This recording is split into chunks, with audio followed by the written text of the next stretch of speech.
that you are entering. This time, we're in green instead of blue. Now, Your Honor, I will read the statement from Jared Ricks, the brother of the victim. Good morning. My name is Jared Ricks, and I am the brother of Robert Brooks. My brother was my idol growing up. He was wise beyond his years, had a heart of gold, and lit up any room he walked in. I will not allow these fateful final moments to define his legacy. Over the last 11 months, my family has felt so many emotions. Grief, anger, resentment, hopelessness are all at the top of that list. Witnessing someone you love being treated with such cruelty by the correctional officers of the New York State Department of Corrections and Community Supervision has opened our eyes to the atrocities transpiring behind those walls. My brother's situation was an anomaly. Not because these organized beatings of incarcerated individuals don't happen. We know that they do. But because the 30-minute recording of the body-worn cameras exists. We've heard countless stories that mirror the events of December 9th, 2024, but justice was not served. Today, we get justice. Today, we heal just a little bit, knowing that you are no longer authoritative figures of this system that failed Robert Brooks. You will now have a unique experience of going from officer to convict. As you men begin your journey into the New York State Department of Corrections, I hope your welcome committee shows more grace than you gave my brother on December 9th of 2024. Your Honor, we would just ask that these statements be incorporated to the following sentences of the other co-defendants. We won't reread those for each one of those sentences. Your Honor, I'll just briefly follow up with a statement from the people. And Judge, obviously there's not much more that I can say that the family, Mr. Ricks and Mr. Brooks, haven't already.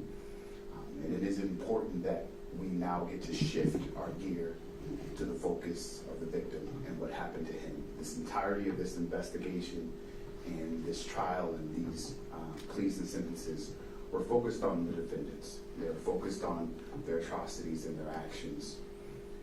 And I think Mr. Ricks and Mr. Brooks appropriately stated who their father, who their brother was. And that's important to know. It's because in their image, in their eyes, we get to see the man that Mr. Brooks was. We get a sense of who he could have been, not for him coming across these individuals. When we circle back to the beginning of this investigation, we get a deeper look into the Department of Corrections and what goes on in the correctional facility. And unfortunately, Mr. Brooks came across Mr. Fina on that date. Mr. Brooks, in search of safety and security because of experiences that he was enduring in the Mohawk Correctional Facility, it came to light that he was seeking safety and protection from the wrong place, unfortunately. That when he received that welcoming committee, it was not from the individuals that were supposed to be protecting him, and yet it was those individuals that became his abusers. Throughout the investigation, you'll see, or we've seen, that he's beaten, he is broken, he's unprotected, he's unsafe, and these men took advantage of that, of a man in that dire straits. And it is unfortunate that we won't be able to see what Mr. Brooks would have done with his life after he exited that facility. We have gotten to know Mr. Brooks and Mr. Ricks very well throughout this process, and I've heard a lot about who their loved one was, and I got to see who he was in their eyes and how they spoke about him and who the men they are. And I can only imagine that Mr. Brooks would have been the same if given that opportunity. Judge, these correctional officers are are in a facility and doing a very hard job. And in this investigation, it is said many times that they are living the same life as those individuals when they go behind that wall. But the truth of the matter is, Your Honor, the expectations of these officers are different. They are held to a higher standard. They are behind that walls to be better, to do better, to help individuals be better once they are released. This investigation has shed light that is not happening, that did not happen, that they took away that opportunity from Mr. Brooks. It said in the statement that they hope that he gets treated better than their loved one was. And truly speaking, Judge, I don't know if that will happen. But I will say, and I will echo that I've said to the family, that the death of Mr. Brooks has shed light on that. So at least now we know there is a potential that these things won't happen again, and that these individuals, these incarcerated individuals, these men and women serving their time will be granted that opportunity to be better once they leave. Thank you, Your Honor. Thank you, Mr. Woodcourt. Mr. Riato, would you like to be heard? Your Honor, just briefly. I've come to know Anthony well throughout this case. What appears on the body-worn camera is not the man I know. For 24 and a half years, he served in the New York State Department of Corrections as an officer, one of the most demanding and dangerous jobs in public service. An environment where officers are routinely berated, assaulted, and placed in harm's way. Having served in that role myself, I understand firsthand the toll that takes. Despite those conditions, Anthony served with honor, professionalism, and courage. His personal record reflects multiple accommodations, including separate occasions where he intervened and rescued inmates. Outside of his service to the state, he's been a devoted husband for more than 20 years. He has raised 3 children who are positive, productive members of this community. From the outset, Anthony has expressed genuine remorse. He understands that the situation deteriorated regardless of the circumstances unfolding, and he knows he should have intervened. While friends and family urged him to continue fighting these charges, he insisted on taking responsibility and directly resolve this case. Some may attempt to define him solely what occurred on December 9th, 2024. But that isolated moment does not erase a lifetime of honorable service, personal sacrifice, and meaningful contribution. His character, his career, the way he's lived his life, the family he's raised, speaks truly to who he is. Thank you. Thank you, Mr. Riato. Mr. Fina, was there anything that you want to say prior to being sentenced? Well, for the record, the defendant did waive his right to appeal at the time of his plea, so I'll not be going over those rights again. One thing I want to clarify, I did receive your sentencing memorandum, Mr. Riato, and with the number of statements on Mr. Fina's behalf that were attached there too, there was one overriding theme in a great many of them, which implored me to show leniency and impose a sentence less than was agreed to by the parties. So we're all very clear and very much on the same page. This is an agreed upon sentence. This is an agreement that was reached between the prosecution and the defense. At this juncture, this court has no authority for the people's asking to sentence to a minute more than was agreed to, or for anyone else is asking to sentence to a minute less than was agreed to. The agreed upon sentence is what will be imposed here today.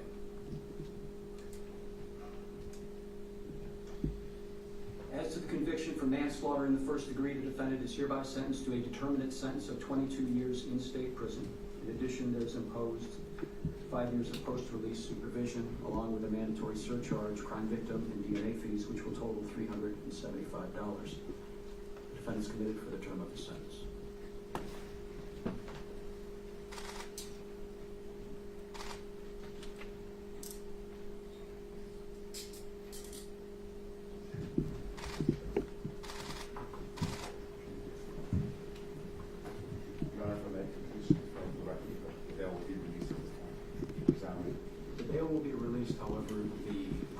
Form you sent to me suggested that I was returning that to you, but it was posted by a Diane Farina. Correct. It'll be returned to Diane Farina. Understood. Thank you.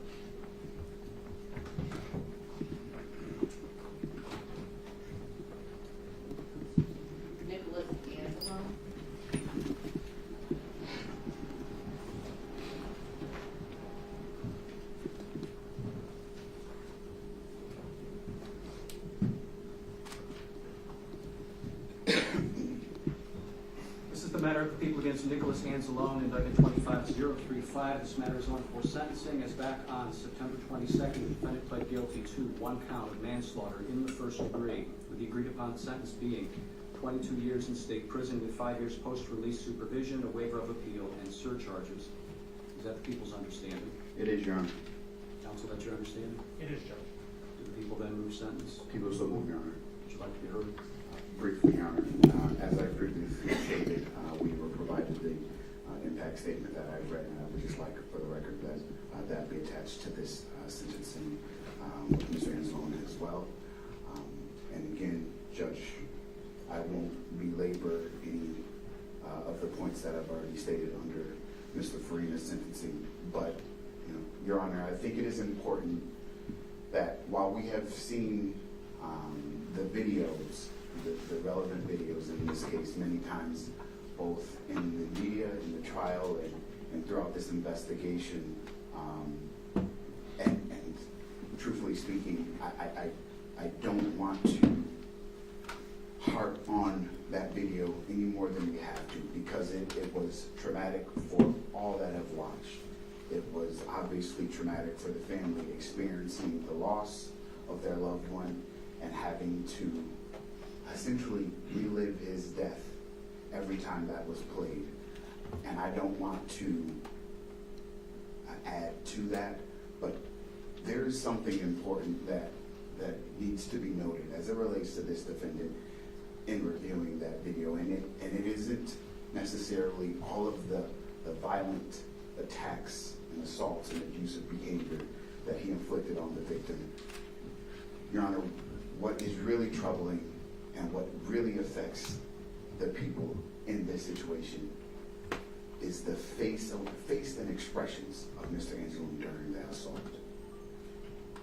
Of all of the defendants and all of the individuals that were present and or assisting in that assault, Mr. Anselone seemed to be the one that got enjoyment from it. There seems to be many points during that assault where it was not only gratuitous, but it was enjoyable. Now, that is one of the most concerning things about this case and the Department of Corrections as it stands right now, and the atrocities that go on in those facilities. That there are individuals like Mr. Anselone who aren't trying to maintain order, that aren't trying to restrain individuals for safety of other officers or other incarcerated individuals, but are using force because he can, because he enjoys it, because they are at his will. Again, Your Honor, the family has spoken on many occasions about their loved one, about Mr. Brooks. And you can see in the video as well, he seemed like a very kind-hearted person, and his loved ones echo that and express that and confirm that. That meant nothing to Mr. Anselone, because he did not see Mr. Brooks. He did not see the potential in Mr. Brooks. He saw someone that he could control and that he could dominate. That is what's troubling about this case and this investigation and this defendant. And it was stated in the impact statement that there's hope that he is treated better than Mr. Brooks was, and that there is a potential or a hope that he doesn't get the welcoming committee, and I do hope that as well, Your Honor. And I do hope that he is afforded an opportunity to be better and grow from his experience when he is inside. But truly, I fear that he will and has learned nothing, because a person that we saw do what he did on that video and take the pleasure in that is someone that I don't think is redeemable at all. And I think that his time inside is for the benefit of this community, because the community and others needed protection from him that Mr. Brooks couldn't get. Thank you. Counsel, would you like to hear before sentencing? Briefly before comments, Judge, I have character reference letters that I previously provided this morning to the District Attorney's Office. I wonder if we'd be able to ask that they accompany the pre-sentence report along with them. Are those above and beyond what was already forwarded to me by email? Mr. Sofranco had forwarded them. Yes. Do you know when that was? Apologies. Yesterday. I've been being peppered with those one after another right through yesterday, and I did attach each of those to the pre-sentence investigation already. Perfect, Judge. Then I appreciate that. The other aspect is there's, based on medical conditions in type 1 diabetic, we have some letter from his endocrinologist that has to be able to accompany the pre-sentence report as it goes with him to the prison. You're welcome to attach that as well. Thank you, Judge. Right, I'd like to be honest. Yes. Let me make comments, Judge. I was really wanted to talk about, in all this time I've represented Mr. Anselone, not just him, and echo comments that Mr. Riotto made about service and character, having met his client for so long. I was going to talk about Mr. Anselone's family, and I'm going to do that briefly, but in direct response to the comments, I've been speaking to Mr. Anselone for months before even the finalization of an investigation and ultimate arrest earlier this year. And Mr. Anselone, who's standing before Your Honor, ready and able to be sentenced for the worst decisions he's ever made, takes no enjoyment in anything that occurred that evening. He's not that person, and in fact, I believe the pre-sentence report shows that, well, that's a decision that he made, and he's prepared and ready and will be sentenced for it, that the sum and character of Mr. Anselone is beyond that as well. He's not solely that one incident. And in our system, many times individuals need to and are punished for what ultimately was the worst conscious decision that they made. But Mr. Anselone takes no pleasure. Repeatedly throughout this case, it's been acknowledged in many ways, up to and including his conviction for manslaughter, that Mr. Anselone never wished for Mr. Brooks to die. That he acknowledges his role in that cause, and that it's clear from the video about the intent to injure. And we're not in any way negating that. But Mr. Brooks' death and the horrific tragedy that is not something that Mr. Anselone, in either his actions or after, in any of those moments, it takes any enjoyment whatsoever. The PSI is clear, the letters are clear as to his character outside and in the community. As I said, I could talk more about Mr. Anselone, but I believe that's set up through those letters in the pre-sentence report. What I've also gotten to know is his wife, his parents, other family members who have come both to our office, us to their homes, and the love and care that they have. And I don't believe anyone at any point could ever allege that those individuals had any involvement or have any fault in this crime. And they too are horrifically injured by this, and that Mr. Anselone knows as well. It is both his sorrow and his statement that he said about Mr. Brooks and his family, as well as to his own. And it's reflected as coming through, I believe, in the pre-sentence report and otherwise, as genuine. As they've said, as the government has said at multiple points, Mr. Brooks tragically was not given the opportunity to show who he could be after. And I echo those comments. That is a tragedy. I believe Mr. Anselone will take every moment of his sentence and if eventual release in showing that his true character is not that day, and that he is prepared to serve out that sentence for what he did. Thank you. Counsel, if you have additional copies of those character letters you wanted, I'll take them. They seem to have become separated from the PSI after it was provided to you. My apologies and thank you. Mr. Anselone, was there anything that you wanted to say prior to being sentenced? Lovely. Note for the record that the defendant waived his right to appeal at the time of his plea, so I'm not going over those rights again. I've been at this a long time, and I've seen a lot of terrible things in this room.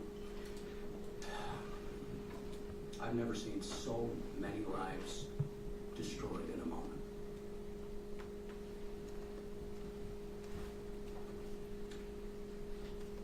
defendant is sentenced as follows. As to the conviction for manslaughter in the first degree, the defendant is hereby sentenced to a determinate sentence of 22 years in state prison. That is along with 5 years post-release supervision.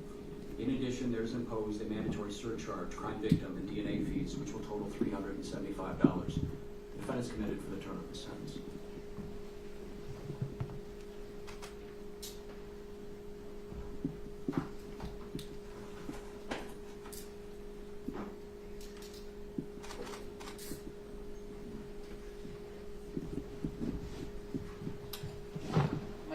Manshaw.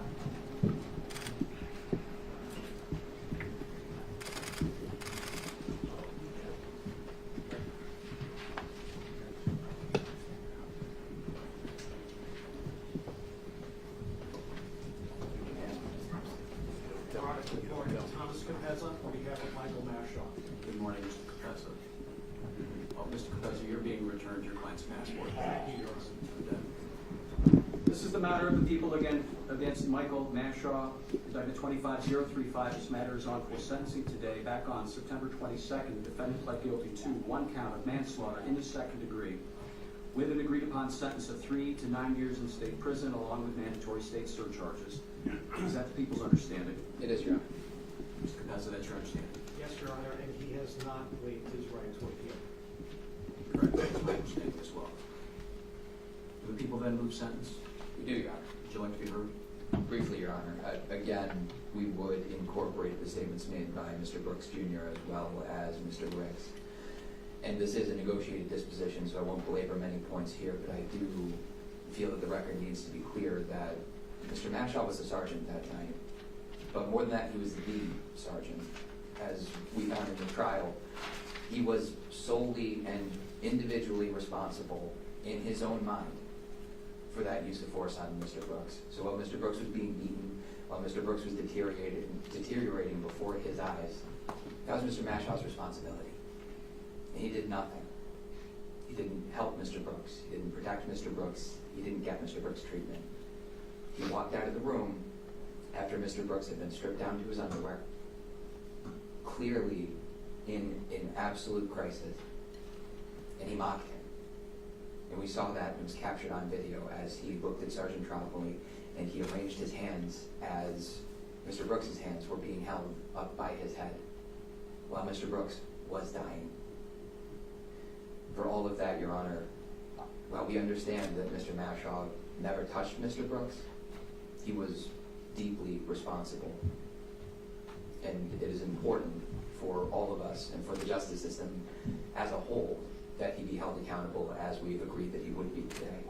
He will deserve every second of the sentence that you will impose. Thank you. Thank you. Mr. Capezza, would you like to hear what's it? Your Honor, thank you. Mr. Manshaw has accepted responsibility for what occurred, but there's much more to Michael Manshaw than December of that year. Michael Manshaw is devoted to his faith, devoted to his family, devoted to his friends, as evidenced by the character letters that came out, including two letters by 2 incarcerated individuals who credited Mr. Manshaw for his fine work in guiding them to a better life. The tragic events of December are not in dispute, but there's much, much more to Michael Manshaw than the events of that day. He accepts responsibility and he's prepared to serve his sentence. Counsel, Mr. Manshaw, was there anything you want to say prior to your sentencing? No, Your Honor.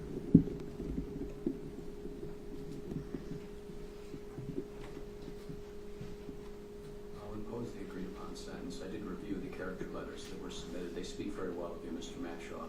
Appreciate your service to our country.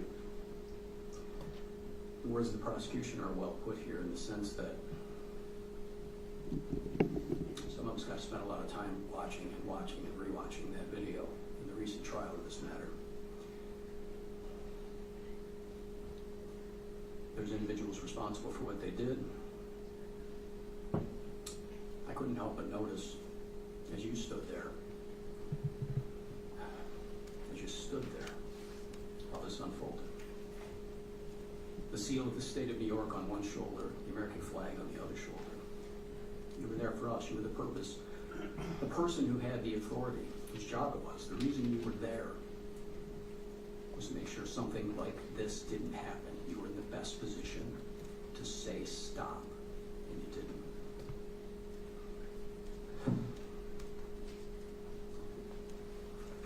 For the crime of manslaughter in the second degree, the defendant is hereby sentenced to an indeterminate sentence of imprisonment having as its minimum 3 years, its maximum 9 years in state prison. In addition, there is imposed a mandatory surcharge, crime victim, and DNA fees totaling $375. The defense committed.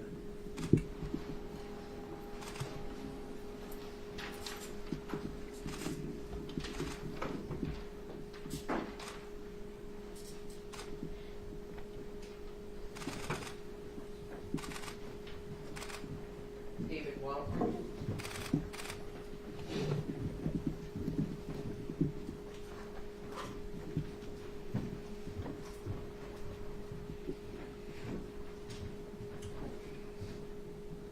This is the matter of People against David Walters, indicted 25035. This matter is on for sentencing. Back on September 22nd, the defendant pled guilty to 1 count of manslaughter in the second degree, with the agreed upon sentence being 2 1/3 to 7 years in state prison, along with mandatory state surcharges. Is that the people's understanding? It is, Your Honor. Mr. Passalacqua, that's your understanding. It is, Your Honor. Will then move sentence. We do. Would you like to be heard? Again, briefly, Your Honor, the statements of Mr. Brooks and Mr. Ricks, again, we would incorporate and we would rely on that to speak for Mr. Brooks himself. But one more time, something does need to be said about Mr. Walters himself and what he and his actions and his conduct show about really the incarcerative system as a whole, as it stands. I expect we'll hear that Mr. Walters didn't do anything, that he wasn't in the room very much, and those things may be true, but he was in it, he was around it, he was hearing it, and he saw among the worst portions of the assault, and we know that because we see him on video. And not only did he not do anything, he barely reacted. And I think more than anything else, that is what makes this case so important and what makes it so egregious. Because the violence is bad, and watching a group of people in a position of power abusing and ultimately killing a helpless, restrained man is bad. But what's worse is the indifference about it. What's worse is that there were corrections officers in that room, and Mr. Walters among them, who didn't seem to think that any of this was even out of the ordinary. There was no look of shock. There was no surprise. There was no sense of urgency about any of it. This is routine for them. That, more than anything else, was what we took away from that video. And, Your Honor, that can't be the case.